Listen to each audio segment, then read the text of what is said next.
Oi, gente boa de Deus. Hoje eu estou aqui com você mais uma vez e falei já 7 vezes, essa é a 8ª vez na sequência, na parábola do filho pródigo.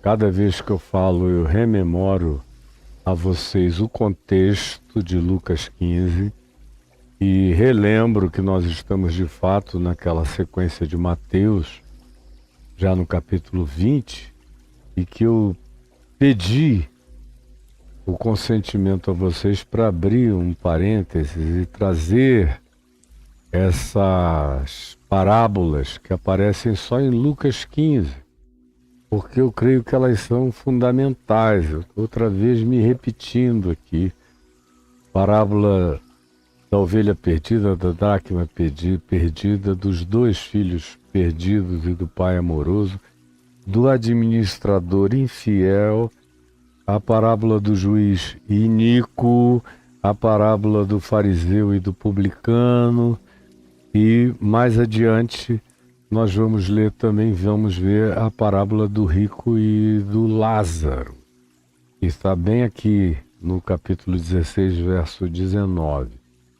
São parábolas importantíssimas que a gente não encontra no Evangelho de Mateus, nem tampouco no Evangelho de Marcos, nem no de João, só aqui em Lucas.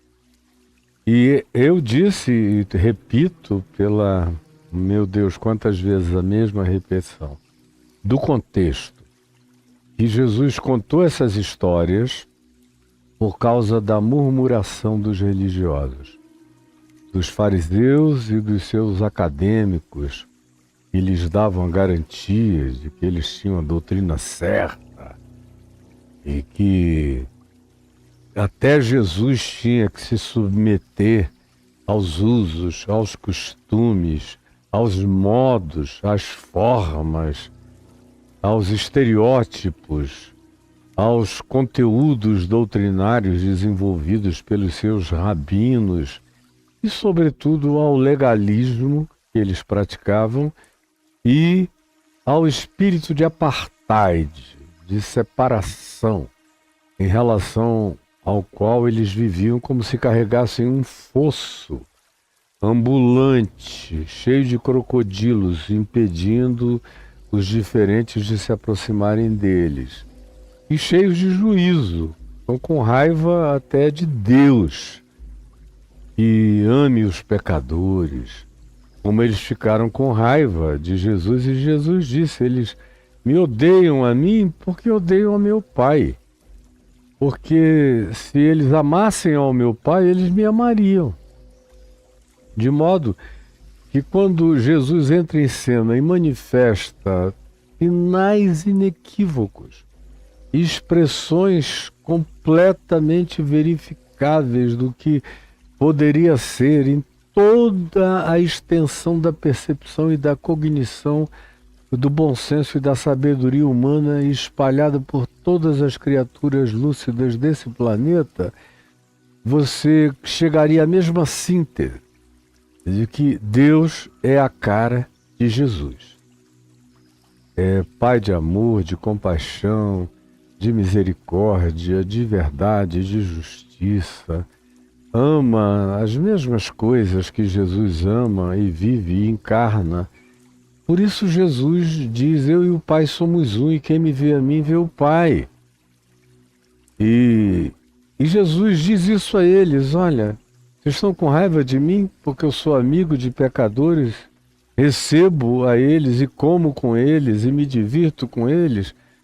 Deixa eu contar umas historinhas para vocês. Aí contou a parábola da ovelha perdida. Ele disse, olha, no reino do meu Pai a gente não qualifica as coisas por quantificações, por quantidades, mas por qualidades de necessidades. Então, sou aquele pastor que deixa 99 ovelhas que dizem que não precisam de cuidados, aonde quer que elas queiram ficar congregadas, e vou atrás daquela ovelha perdida, que se desgarrou ou que foi rejeitada no rebanho. Eu vou atrás dela e vou acolhê-la.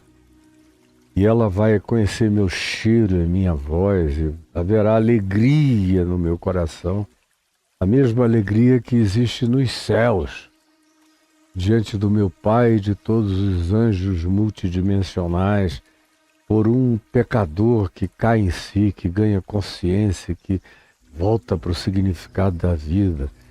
Aí ele contou a parábola da dracma perdida. E estava perdida, mas não sabia que estava perdida. E é uma mulher, dona da dracma, que varre a casa, que procura, que levanta tapetes, que vai atrás até achar, e fica tão tomada de alegria por essa dracma que estava perdida e não se sabia perdida, como uma dracma, como um material sem consciência, eventualmente está perdido sem saber que está. E tem muita gente no mundo, tem muito valor, e que está completamente inconsciente, perdida, sem saber que está perdida, na sua total inconsciência. Aí ele conta a parábola do pai amoroso com esses dois filhos, aquele que foi e aquele que nunca foi.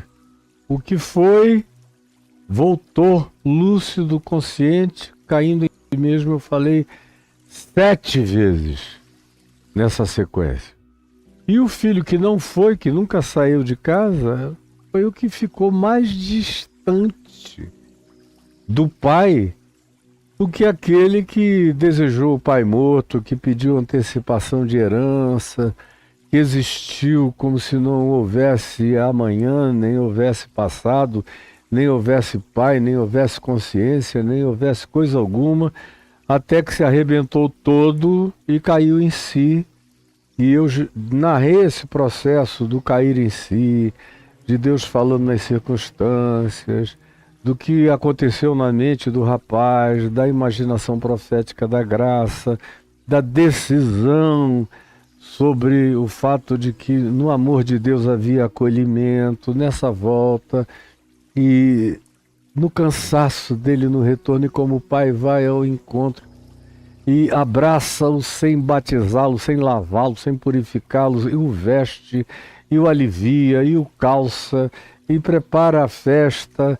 E o rapaz também não fica se sentindo culpado eternamente, ele sabe que errou, que pecou.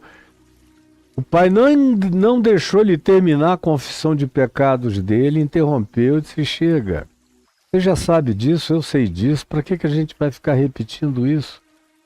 Vamos dançar, comer, beber e nos alegrar. Mandou matar o novilho cevado, contratou a melhor banda da cidade e começou a festividade.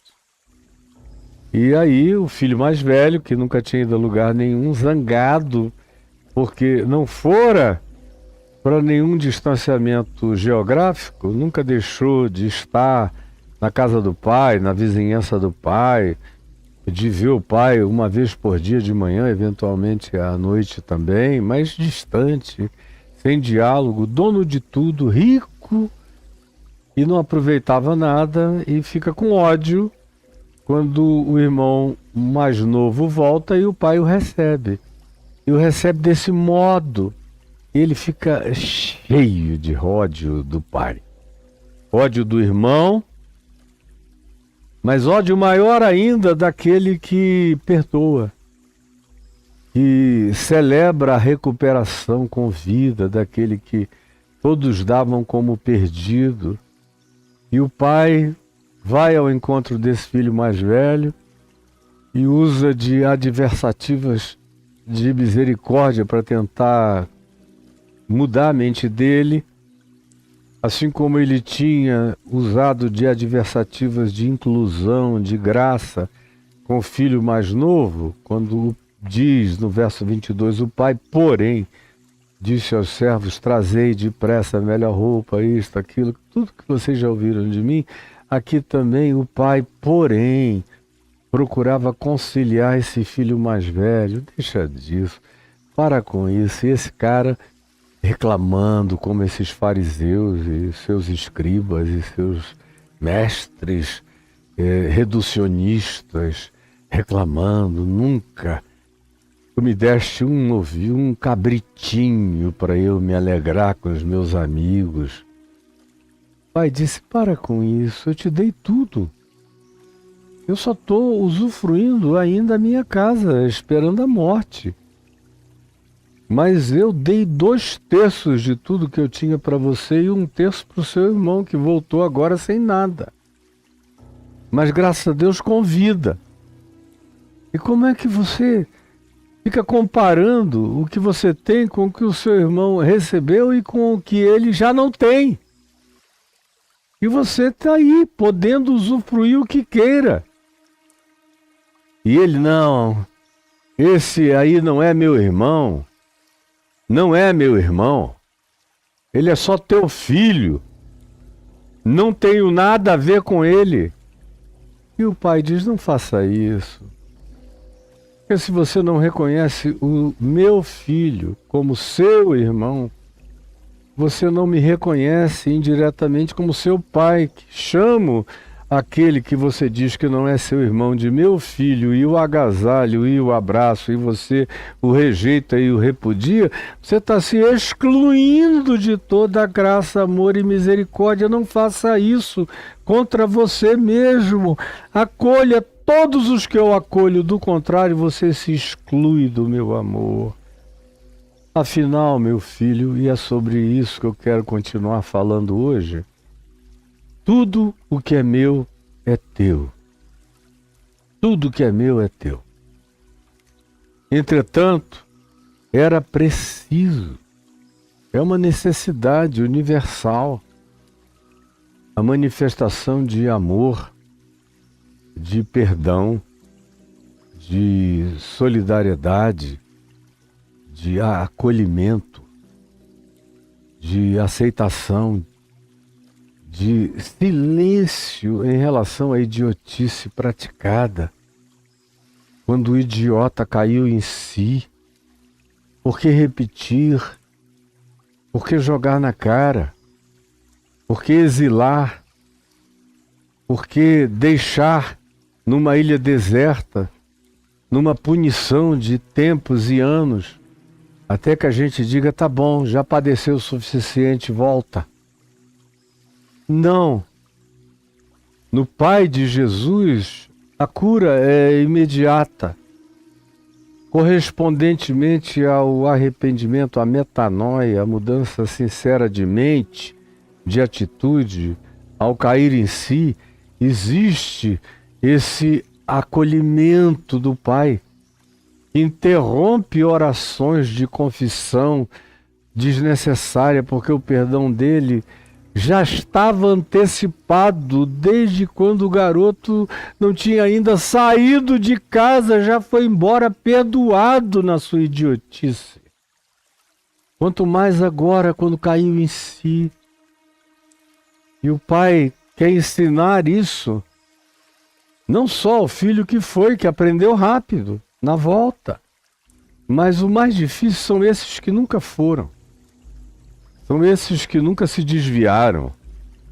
São os que nunca pecaram, são os mais difíceis.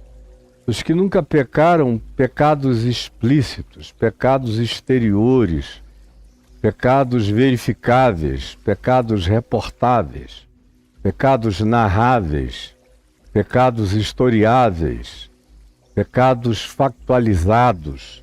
Esses são os mais difíceis. E eu só falei de coisas da cara para fora, de pecados exteriores, porque da cara para dentro, todos pecaram. E todos igualmente carecem da glória de Deus. Todos são idólatras, todos não amam a Deus acima de todas as coisas, não amam. Todos tomam o nome de Deus em vão, de acordo com a conveniência. Todos não santificam a Deus em suas vidas, no seu cotidiano, cheio de amor, de temor do Senhor e de graça solidária para com o próximo, que é o que agrada a Deus. Todos mentem, todos adulteram no coração, na imaginação, na mente, na subjetividade. Todos testemunham falso, ou todos dão a entender, ou todos insinuam, ou todos pensam com a frequência da falsificação acerca do outro, ou todos imaginam maldades sobre os outros, embora não tenham a coragem de confessar, e todos cobiçam. Cobiçam o pecado do outro, cobiçam os prazeres que o outro teve, a coragem que o outro teve, o risco que ele correu e agora sobreviveu. E eu fico com ódio dele ter tido essa coragem que eu não tive. Por isso eu vou, em nome do pretexto da minha santidade e da minha permanência na congregação e na casa do meu pai, assumir para mim o direito de odiar esse indivíduo e desprezá-lo para sempre. E aí fica distante. E há um tempo atrás eu ouvi uma historinha muito lindinha, bonitinha, meiga, singela e emocionante de uma pessoa que conviveu bastante com pastores de campo, o shepherd, como se diz em inglês, diferenciando o pastor, que cuida de gente, do shepherd, que cuida de ovelhas. Então essa pessoa conviveu com o pastor de ovelhas, o shepherd, convivendo com ovelhinhas no campo.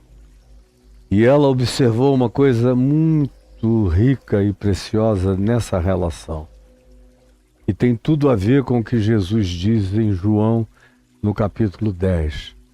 Ela disse que às vezes nasce uma ovelhinha e por alguma razão de rejeição materna, vamos supor que a mãe ovelha tenha uma crise, deixa eu usar esse antropomorfismo, de depressão pós-parto. Aí a ovelha não quer aquele filhote e o rejeita. E o pastor tem que ficar atento para esses casos de rejeição familiar no ambiente do seu redil, do seu flock, das suas ovelhas, do seu grupo que ele cuida. Tem que ficar de olho, prestando muita atenção nos detalhes, especialmente quando tem parimento, tem gente sendo gerada. Fica de olho, é um momento de muito cuidado. E quando há um escândalo desse, um abandono, eu não quero esse filho, não gosto, e há um repúdio, há uma rejeição, e há entre ovelhas e seus filhotes, o pastor na mesma hora tem que pegar aquela ovelha e retirá-la do rebanho, levá-la para um lugar seguro onde ele habite, onde ele tenha um acesso distante em relação ao resto do grupo, tira da congregação e põe no seu cuidado pessoal e deixa ela sentir o cheiro dele para todo lado, e aí recolhe leite, tira leite, bota em algum vasilhame. Nos dias de Jesus devia ser num odre, o mesmo tipo de vasilhame onde se botava água, vinho, outras coisas, leite também, e amamentava a ovelhinha aqui no seu colo com seu cheirinho, até que ela comece a se desenvolver com força o bastante para poder ser devolvida ao rebanho já sem nenhuma dependência da mãe. Nenhuma dependência da mãe. Nenhuma experiência de rejeição. Agora, o que ela reportou, e que é o mais bonito de tudo nessa história, é que ela disse: eu vi, porque eu estava lá, que quando o pastor de manhã chama as ovelhas, chega e chama, shep, shep, shep, shep, shep, shep, shep. Vai, chama pelo nome da cultura, da reunião daquele grupo de ovelhas, chama as primeiras que correm para ele, são todas aqueles que tinham sido rejeitadas pela mãe e, consequentemente, pelo todo da congregação.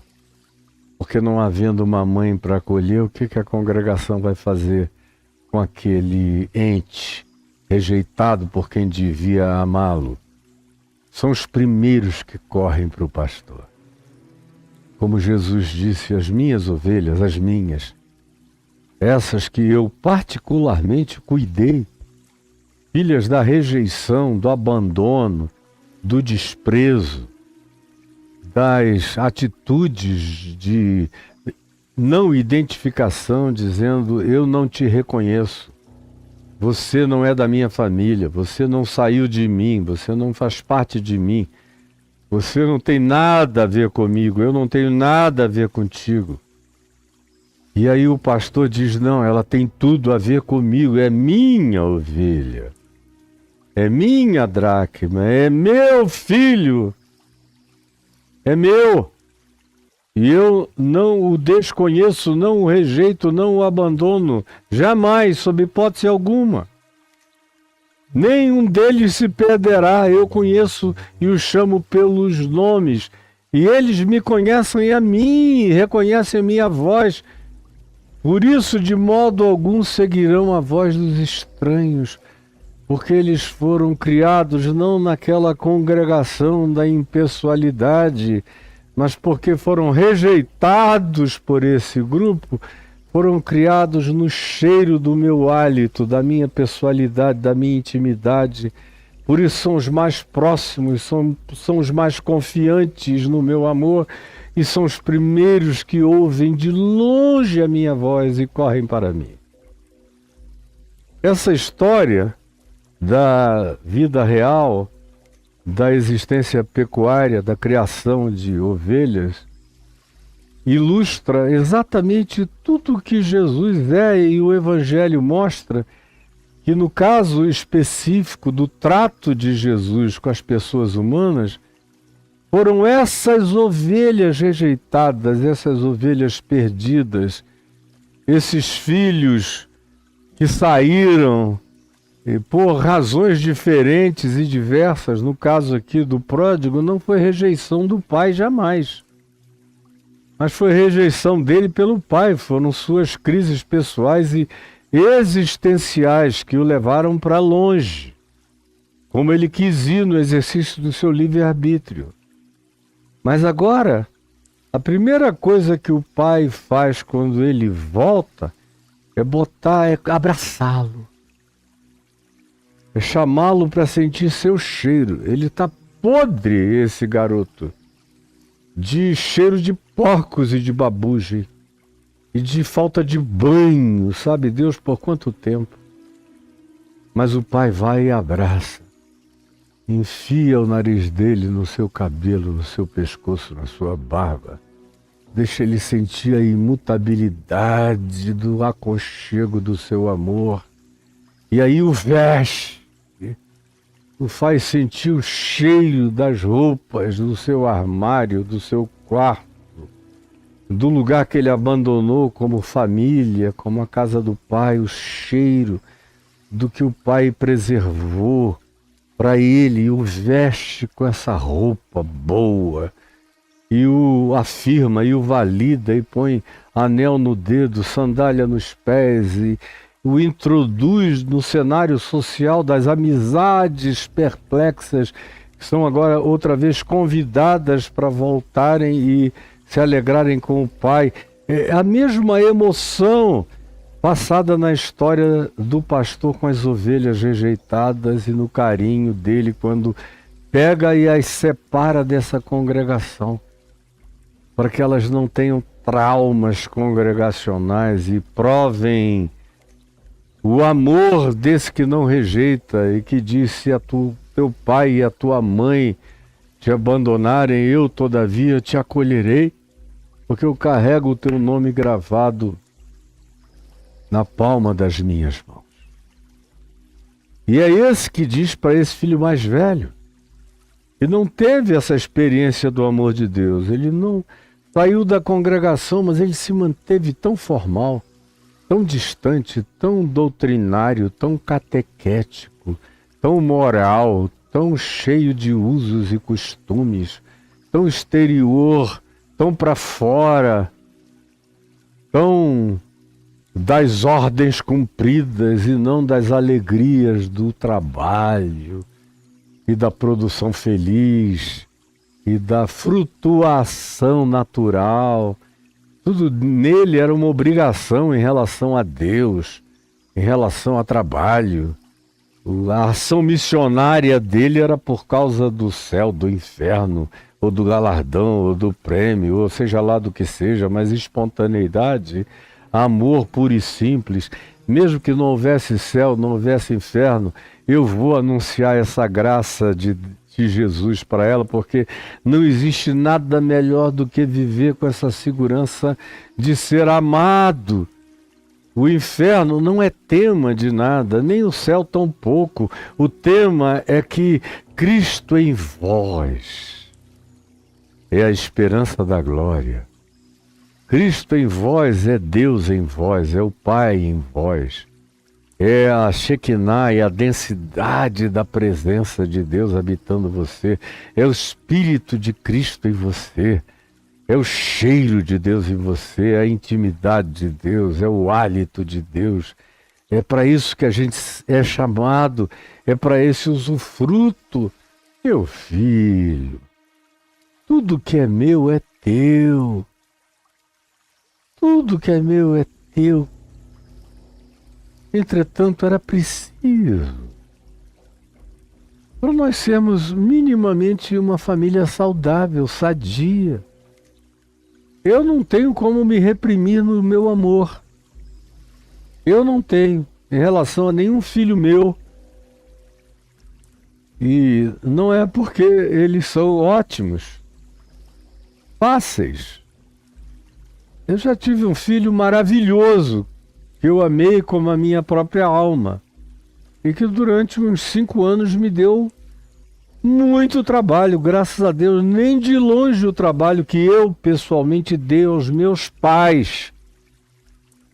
E deles recebi amor indelével e irreversível e unilateral. Por isso eu estou aqui. E foi o mesmo que eu dei ao meu filho. Atravessei os infernos com ele e saímos do outro lado juntos. Sem rejeição, sem fosso, sem separação, com liberdade. Ele quis ir, eu deixei ir. Ele quis voltar, ele voltou milagrosamente, até contra todas as possibilidades humanas que eu só vinha saber. Como milagrosamente ele conseguiu voltar. Quando apertou a campainha, eu abri a porta da casa e lá estava ele, em pé, diante de mim. Até que depois de mais alguns anos de convívio, ele partiu para a casa do Pai Eterno. E o meu coração sentiu todas as tristezas da saudade e todas as alegrias da glória eterna, da qual o meu filho Lucas já se tornou herdeiro, da plenitude absoluta do galardão do amor em Cristo Jesus, o nosso Senhor. Então, de um lado a tristeza da saudade, de um outro lado a doce alegria de saber do meu filho no peito de Deus, no seio eterno desse amor e dessa inseparabilidade. Era preciso que também nos alegrássemos e nos regozijássemos, porque esse teu irmão estava morto e reviveu, estava perdido e foi achado. E houve um irmão que ficou um pouco cabreiro com ele, mas eu desfiz aquilo no coração. De fato, da irmã dele, que ficara assim meio cabreira. E houve um outro que sempre fora o grande e melhor amigo dele, que ficou tão triste pelo que ele fez, que por circunstâncias diversas, ficou um pouquinho mais afastado, ressabiado, mas eu fiz a ponte e eles são tão maravilhosos que tudo isso foi dissolvido no mesmo momento. E quando ele partiu, ele estava totalmente identificado, abraçado, acolhido e junto com os outros irmãos, porque são meus filhos. São filhos desse pai, desse cheiro, desse peito, desse aconchego, desse agasalho. E eles são herdeiros da minha herança, como diz Paulo, são os pais que entesouram para os filhos. Eles são herdeiros do meu tesouro espiritual, do meu legado, da minha graça. E quanto mais maduros eles se tornam, mais eles tomam posse, mais eles enxergam o meu legado para a vida deles e mais eles usufruem o benefício desse legado. Agora, eu ontem dei uma pincelada nisso, citando Paulo aos Coríntios. Quando Paulo escreveu aos Coríntios, dizendo, porque todas as coisas, preste atenção, porque todas as coisas existem por amor de vós, todas as coisas, seja a vida, em todas as suas implicações, seja a morte, não importando o modo de morrer, nada vai afastar você do amor de Deus. Deus não ama você porque você morreu sem dor e não desama você porque você morreu com um prédio caindo na sua cabeça, ou uma bomba, ou envenenado, ou assassinado por um perverso em algum lugar. O modo de morrer não muda nada, o que muda tudo é o modo de viver. No entanto, Paulo diz, todas as coisas existem por amor de vós, seja a vida, seja a morte. Sejam as coisas do presente, de agora, de aqui, ou sejam as do porvir, as que ainda estão por chegar, seja no espaço-tempo, ou seja na dimensão eterna, para onde eu também irei. Quais sejam essas realidades e essas dimensões, tudo que existe, existe para usufruto de vocês, para a experiência do amor grato de vocês da vida. Meu filho, está prestando atenção? Tudo que é meu é teu. Como Paulo afirma tantas vezes, tudo que é dele é nosso. Nós somos herdeiros de Deus e co-herdeiros de Deus em Cristo Jesus. Tudo que concerne a Cristo é concernente a mim. Ele é o primogênito entre muitos irmãos e tudo que ele, na fidelidade da justiça e do amor dele, amealha diante do Deus eterno, está amealhado, guardado para mim, para você. Eu sou herdeiro dos benefícios de Jesus na sua plenitude, na sua totalidade, e você também. Está prestando atenção? Só não usufrui porque não quer. É o caso desse irmão mais velho aqui, que estava ali do lado, sem usufruir nada. Como é o caso da maioria dos cristãos que eu conheço. Eles existem o dia inteiro falando do diabo, falando do inferno, ou então falando de prosperidade, de dinheiro, tudo coisas que eles não têm, supostamente, e gostariam de ter. Passam um dia falando de abundância, de novilhos cevados, de propriedades maiores e mais extensas. É assim que eles vivem. Ou eles existem com medo, ou eles existem com a ansiedade da expectação do que deveriam e poderiam ter se tiverem uma fé ousada que dê ordens a Deus e os faça gritar contra toda pobreza e miséria e tomarem posse de todas as riquezas deste mundo como herança, não de Jesus, que recebeu essa oferta do diabo, mas de Satanás, que disse: eu recebi isso tudo, posso dar tudo que tem nesse mundo a vocês, porque me foi dado e eu dou a quem eu quiser. E ele continua dando a quem ele quer. Ele quis dar para Jesus, você acha que ele não vai dar para você? E fica procurando só essas coisas? Transformar a pedra em pão, eu quero milagres de Deus. Eu vou pular do pináculo do templo para encurtar o caminho, eu ser logo reconhecido, ficar poderoso, famoso, célebre. Quero ser uma celebridade de Deus, de Jesus na face da terra. E quero todos os poderes deste mundo. Vou subir a colina, as 7 colinas do poder e do domínio e da prosperidade. Ou seja, são discípulos de Satanás, seguidores do diabo, que transformaram o que Jesus chamou de tentação em bênção de prosperidade. São vocês. Eu vou pedir a Clarinha para fazer um recorte dessa parte, para mandar para todo mundo, não é possível. E você está aí vivendo como esse irmão mais velho, como um miserável.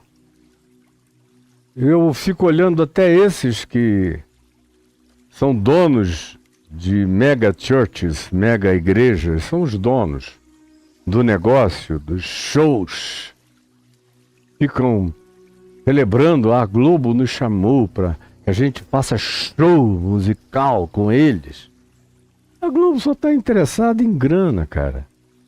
E se vocês representam um nicho de alienados doidos, mas que assistem televisão e compram margarina, bebem refrigerante ou isso, aquilo, consomem sabonete, roupa ou carro, tá tudo bem. Quanto mais consumistas vocês forem, mais interessantes vocês serão para qualquer um que se alimente de gente, de venda, de consumo e de mercado. É só isso. Não há nenhum amor especial por Jesus nisso. Nenhum. Nada. E quanto a vocês, é só mais uma casca de banana, porque vocês não sabem nem receber esse tipo de ovação. Surtam. Ficam se sentindo extraordinários. Ficam contando essas historinhas do púlpito como se tivessem recebido uma visitação de sabedoria, luz, graça, amor, conhecimento, discernimento, bondade, e tivessem ficado cheios do Espírito Santo. Contam essas historinhas. Ah, sabe quem me ligou? Agora nós vamos ter isso. Agora a gente é dono de banco. Enquanto vivem espiritualmente numa miséria. Espiritualmente são miseráveis e vocês parecem que não conseguem enxergar. O cara está lá nadando de braçada nas prosperidades exteriores e a mulher morrendo de aflição, de frustração, de desamor, de saudade do que um dia ela teve, já não tem mais há muitos anos, maltratada, abandonada, largada, rejeitada, mal amada, que não é usufruída como mulher sexualmente. Lá na igreja tem até um curso de maçonaria, de legendários, para ensinar a ser homem, mas o próprio marido dela, que é o diretor do curso, é um tosco, um grosso, um ogro. Os filhos o obedecem por medo. E aí você vê cada vez mais as mulheres se desesperando, mulheres se suicidando, mulheres que têm que tomar tanto anestésico para suportar a dor da existência que um dia exageram e tomam uma overdose. E não são 2, 3, 4, 5, 6 casos, não, são milhares pelo país afora. Só que a maioria deles não tem publicidade, são anônimos, sofrendo, mas praticando o mesmo espírito desse irmão mais velho. odeiam o próximo diferente, não querem ser amigos daqueles aos quais o Pai se amazia com amor eterno e irreversível, não querem entrar na festa da celebração da graça de Deus, não toleram o evangelho da graça, o que eles querem é a prosperidade das promessas, das leis de Moisés. Façam isso que eu dou aquilo, na barganha permanente do primitivismo que em Jesus está superado. E existem como entes infelizes, como esse filho mais velho é um ser infeliz. Como a grande maioria desses todos que estão aí, estão sorrindo só da cara para fora, para dentro é muita frustração. Muita infelicidade, muita tristeza, muita decepção com o Deus que eles dizem confessar. Eles só não sabem qual é a porta de saída. Estão ali vivendo naquele ciclo. E como eles não conseguem usufruir, nem aprender, nem receber a graça pela fé, a bondade que já lhes foi concedida, eles vão, com o passar do tempo, se tornando entes amargurados, infelicíssimos. E quanto mais infelizes, como esse irmão mais velho, mais odeiam quem se permitiu liberdades que eles abominam. Quem que se deu mal até que enxergou, caiu em si, voltou, vai ter que carregar o karma de ter tido a coragem de um dia ter desejado o pai morto.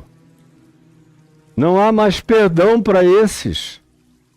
Tudo é pecado contra o Espírito Santo. Acerca do que não há perdão nem no céu, nem na terra, nem em lugar nenhum. Todo mundo que saiu da casa, que deixou a congregação, está perdido para sempre, de acordo com a teologia, com a concepção do irmão mais velho, que é o caso de muitos de vocês. E não usufruem o que está dado. Tudo que existe, olha só o que existe. Dá uma cortada para essa câmera aqui. Acho que no mínimo você está vendo uma grama em descida verde. Lá embaixo tem flores para todos os lados. Tem água caindo aqui, tem peixe dentro dessa água. Meu Deus! Só aqui nesse pedacinho, para onde eu olho, tudo é lindo. Tanta beleza. Que eu usufruo. Que vem da graça de Deus. Eu só semeio. O resto é milagre da terra, do chão, da água, do sol, da luz, da bondade, da ambiência divina, da presença de Deus. E as surpresas que eu tenho, só aqui nesse jardim. Quanta planta nobre que eu compro e planto aqui, eu já plantei tantas, que já tiveram o ciclo da sua vida e depois morreram. Algumas eu replanto, outras eu ponho no lugar delas experimentos vegetais novos, de outras espécies, e aí vem as surpresas. Cocô de passarinho.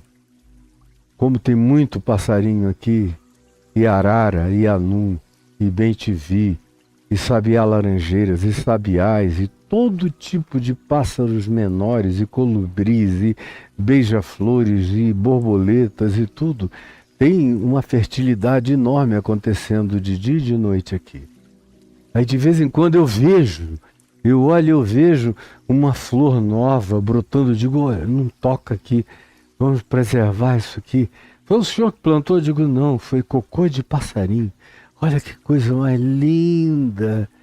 Ele trouxe de algum outro lugar distante e soltou aqui, e o chão é bom e fértil, e em se plantando nesse terreno tudo dá. E aí ainda tem essas surpresas. Eu olho para a terra inteira e vejo o meu lar. Eu não vejo fronteiras, eu não reconheço vistos. Eu não acho que o Donald Trump seja dono nem do umbigo dele. Ele é um dos entes mais alienados do planeta Terra e mais enlouquecidos e ensandecidos. Como eu não acho que o Putin, que se alimenta de bomba atômica, seja alguém que usufrui qualquer coisa, é um desesperado, é um angustiado, é um infeliz. Como o Netanyahu, que está lá, que não sabe se continua matando criancinhas e velhos e queimando gente e destruindo milhões de pessoas, de vidas, de sonhos. Ou se atende a voz de tantos que crescem à volta dele, dizendo: não aguentamos mais, você está fazendo o nosso país ser odiado no mundo inteiro, a gente não acredita nisso que você está fazendo. Sai! Mas ele não quer sair porque ele sabe que já existem medidas judiciais para que, se ele sair dessa guerra, ele seja preso imediatamente pela corrupção que ele praticou nos últimos anos acumuladamente. E agora seria preso também por crimes outros e variados. Então que morram os pequeninos e eu me preserve. Que ente mais infeliz e miserável é um ser desse? Ou de um cara que anda todo bonitinho, com calcinha apertadinha, bundinha empinadinha, e entra na Casa Branca como uma realeza, presidente de El Salvador, que hoje descobriu o nicho, se alimenta de venda de serviços de prisão para quem tenha presos e queira mandar para ele cobrar uma fortuna para manter esses indivíduos no encarceramento. Imagina como é a alma de uma pessoa assim, como esse cara vai envelhecer. E esses todos que vocês conhecem em volta, que não enxergam nem a ponta do nariz, cegos que não têm nenhum horizonte imediato de esperança, tudo deles é só o que eles podem obter e consumir, olhando assim, são pobres, como Jesus disse dos ricos de Laodiceia, da igreja rica do Apocalipse. Vós, que dizeis: não preciso de coisa alguma, tenho tudo, sou rico, abastado, possuo, estou no topo das colinas. Eu te digo, diz Jesus aos laodicenses presentes aqui entre nós, que tu és cego, tu és infeliz, tu és miserável e tu és nu diante de mim. E tu estás fechado pela própria porta que tu trancaste por dentro e me alienaste da tua vida. E não há ninguém que ouça. Não há ninguém que acolha. E todo mundo se confessando filho de Deus, cristão, e vivendo numa angústia miserável de coração. Dormem mal, acordam mal, mal-humorados, zangados. É palavrão para todo lado. É uma vida horrorosa, disfarçada de entes prósperos, donos de propriedades que eles não usufruem, de alegrias que eles não conhecem, de privilégios que o Pai concedeu, mas eles nunca abraçam, porque eles querem entrar num estado de competição com o próximo, com o pecador. Eles estão sempre olhando para outros que não fizeram nada e recebem amor e aceitam amor. Olham para outros que não viveram as vidas de monastério, de separação e de convento religioso deles, que ao contrário viveram as existências mais dissolutas muitas vezes, mas que de repente enxergam e voltam a si e ao Pai. E aceitam o abraço, a graça, o perdão, e não discutem com a afirmação da validação divina para com eles, chamando-os de filhos. E eles não discutem essa filiação, não dizem, eu não presto, tem que esperar muito tempo para eu poder aceitar de novo alguma coisa. Não, são pessoas que sabem tanto que aquilo tudo tem a ver com quem o Pai é e não com quem eles são, que eles recebem tudo que o Pai lhes oferece, porque é graça mesmo, é bondade divina mesmo. Agora você está aí, infelicíssimo, indo de uma reunião para outra reunião, de um culto para outro culto, de um pastor para outro pastor, de prosperidade para outra prosperidade, de mandinga em mandinga, de rito em rito, de montanha em montanha, de intercessão em intercessão, de profetada em profetada, cada vez mais frustrado, cada vez mais feliz, cada vez mais tarado por cabritinhas e por cabritinhos da congregação. É só o que você é, um doente espiritual e psicológico como esse irmão mais velho. Eu não podia ir adiante para a parábola do administrador infiel que eu começarei amanhã, sem deixar repetidamente com você essa conclusão. E eu quero que você a entenda. E eu peço a Jesus que, na simplicidade infantil do que eu falei, tentando ser o mais simples possível, pensando nos meus netinhos mais jovens, porque os mais velhos são extremamente argutos, os mais jovens, para que eles pudessem entender quando vierem a ouvir, com a idade que hoje possuem. Assim eu trouxe isso a esses que aqui estejam, Senhor Jesus, na intenção de que eles entendam, creiam e recebam e discernam que todas as coisas existem para nosso usufruto em amor, em graça, em carinho, em cuidado. Porque quem ama não destrói a criação. Quem ama preserva, cuida, interessa, vê as digitais do amor do Pai em todas as coisas e trabalha em favor delas sempre, o tempo todo, e não está em disputa com ninguém, porque sabe que a graça de Deus não exila ninguém que deseje o abraço e o acolhimento da eternidade e do perdão. É o que eu te peço, Jesus, que chegue ao entendimento e ao coração de todos os que estejam ou que venham a me ver e ouvir. Em nome de Jesus. Amém e amém.